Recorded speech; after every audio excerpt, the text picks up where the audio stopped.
परिवर्तन हे अटळ आहे. आम्ही विधानसभेची निवडणूक तुम्ही पाहिली मोहोळ तालुक्यानं अख्ख्या जिल्ह्यातली. मोहोळमधून आम्ही जवळजवळ 31,000 मताधिक्याने मोहोळच्या मायबाप जनतेने मला निवडून दिलं. त्याच्यानंतर नगरपालिकेची निवडणूक लागली.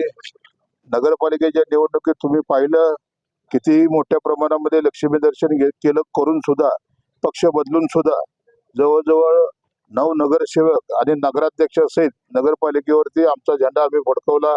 आता विधानसभेची निवडणूक जिंकली, नगरपालिकेची निवडणूक जिंकली, आता जिल्हा परिषद आणि पंचायत समितीची निवडणूक आहे. आणि मी तुम्हाला खात्रीने सांगतो, आमच्या सर्व उमेदवारांचे फॉर्म भरलेले आहेत. पंचायत समितीचे 12 आमचे उमेदवार आणि जिल्हा परिषदेचे 6 उमेदवार.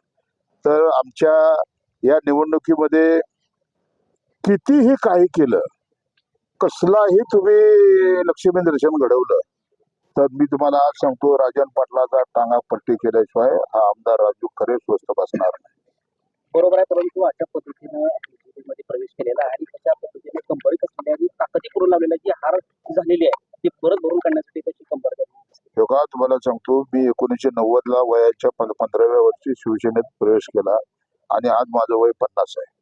तब्बल 36 वर्ष झाले मी शिवसेनेमध्ये काम करतोय आणि 36 वर्ष मी भारतीय जनता पक्षाला ओळखतोय.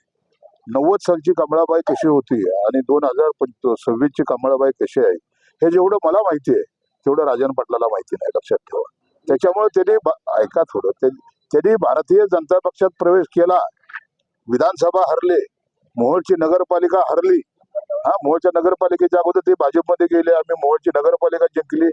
आता जिल्हा परिषद पंचायत समितीच्या निवडणुकीमध्ये प्रचंड असा निकाल हा मोहोळ मतदारसंघामध्ये आमच्या बाजूने लागल आणि राजन पाटलाचा टांगा पलटी केल्यानंतर ही शेवटची त्यांची निवडणूक ठरल.